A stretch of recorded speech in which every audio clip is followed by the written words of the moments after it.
Tell us a story. Yes, tell us a story. Alrighty.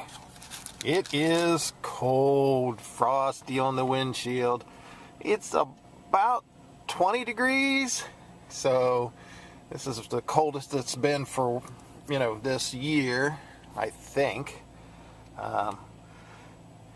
So we're going to have to let the old black rusty bucket warm up, and then we will go in and see what we can do to start our day.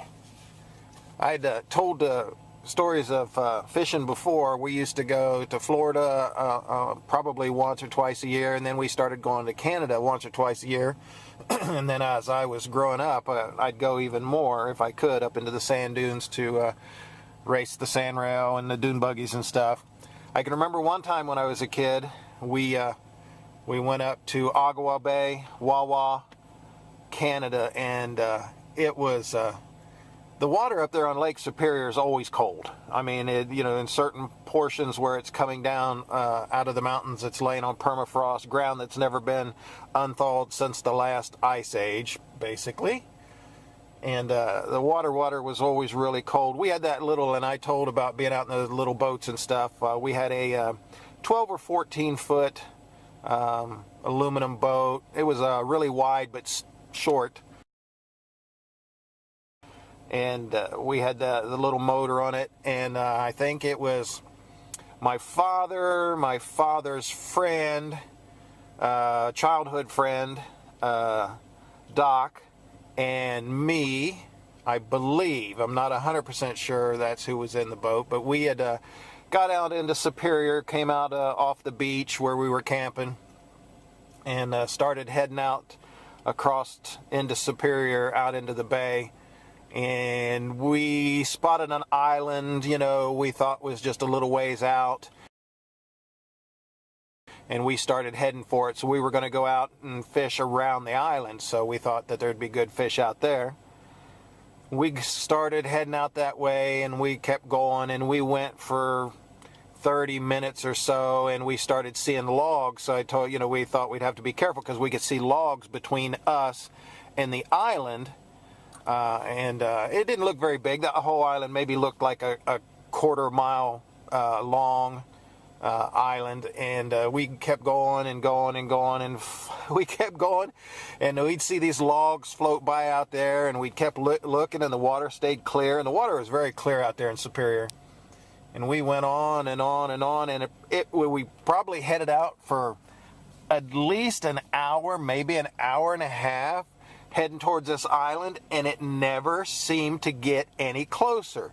The more that we would go out, it just seemed to stay the same size. And pretty soon we were so far out, I mean, we could see the shoreline. Well, we could see the mountains. We couldn't see the shoreline anymore where we were on the beach, but we could see the mountains that were right behind the beach where we were camped.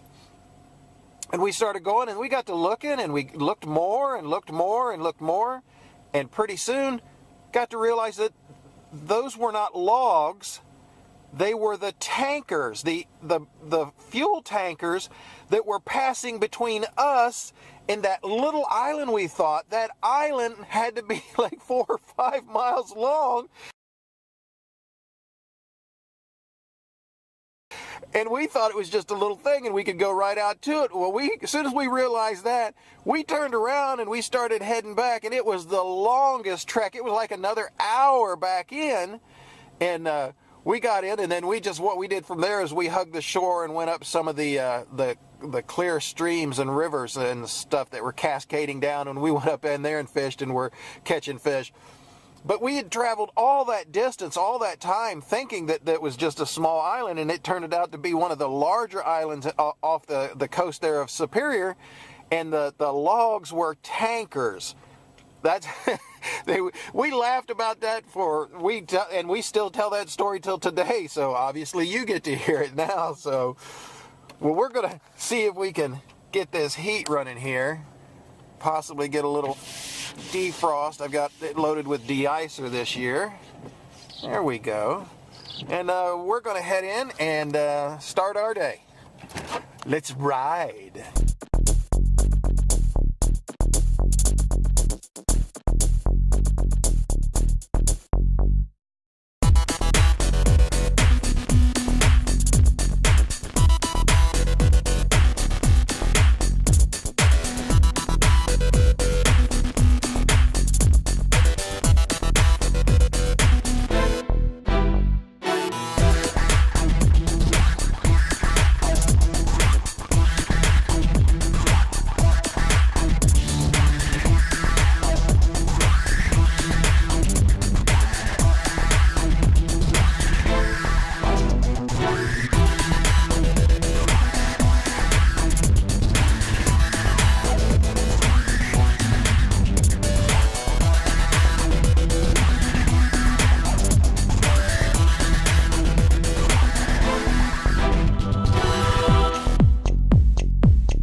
another instance that happened when we were out there in Canada in that small boat. It was either the 12-footer or 14-footer that we were out there, and I think it was just me and my father, and it was just like a little 9-horse McCulloch motor. It's I think it had a speed prop on it. I mean, it scooted that small boat pretty well with people in it, but with just me and my father, and he set me all the way to the front, and it was all I could do. Like I said, the boat was really wide, but it wasn't really long.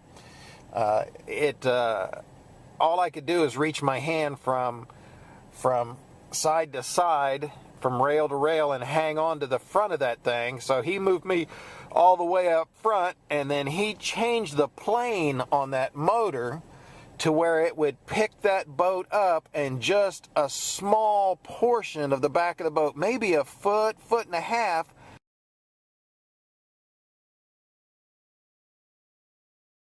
was all that was touching the water. And that boat, it would absolutely fly. And we were going out through there. Well, another larger boat, it was probably a 20-footer, 24-foot speedboat, cruiser type. It wasn't just a speedboat, but it had a cruiser deck on it and everything. And he come flying down around there, and my dad was out going around, just out in the bay, just going around and around and around, just having fun. And he came out into there, and well, as he came in, we went out and we went around him and jumped across his wake and ran around him, and we were going around him as he was going. Not the safest thing to do, but that's what we were doing. And he just kept looking and waving at us and stuff, and then we'd take off and we'd zip away from him, then we'd come back, and then we'd go around him, and he'd start to follow us, and that thing would just hit the water. It would just go bang, bang, bang, bang, bang, bang, bang. The front of that boat would just be beating the front of the water. But like I said, just a very small portion would hit in the back, and I mean, we were flying for that little boat to be on water like that. And it was jarring my eyeballs out. Every time the front would come down and slap that water, it would move that aluminum up and down several inches. And it scared the bejesus out of me. Of course, my dad, he's back there laughing and everything. And we got going around, and that guy, we finally stopped, slowed down, and he says, "What the hell do you have on that thing?" And my dad said, "It's a 9-horse. He says, "No, it's not. It can't be." He said, "Yeah, it's a 9-horse motor, but with just that little bit of draw, in the back, and all that, and that speed prop cranking, that thing flied. It literally scared me to death."